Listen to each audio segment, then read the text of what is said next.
मानवी हक्क अधिकारासाठी लढा देणारे माध्यम, पृथ्वीवरील सर्व सजीवांसाठी काम करणारी न्यूज, AP क्राईम न्यूज।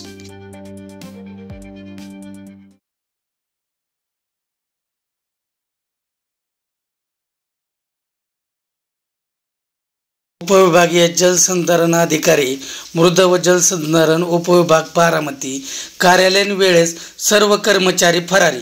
आज बारामती तालुक्यामध्ये मृद व जलसंधारण विभागीय कार्यालय असून सुद्धा अधिकारी सतत गैरहजर असतात, अशी नागरिकांची ओरड आहे। कोणताही अधिकारी वेळेवर या कार्यालयात उपस्थित नसतो। अशा बेजबाबदार अधिकाऱ्यांवर कारवाई व्हावी अशी जनतेची मागणी आहे। तरी तत्काळ वरिष्ठ अधिकाऱ्यांनी या बेजबाबदार अधिकाऱ्यांवर कारवाई करावी अशी सजीव संरक्षणच्या वतीने मागणी करण्यात येत आहे।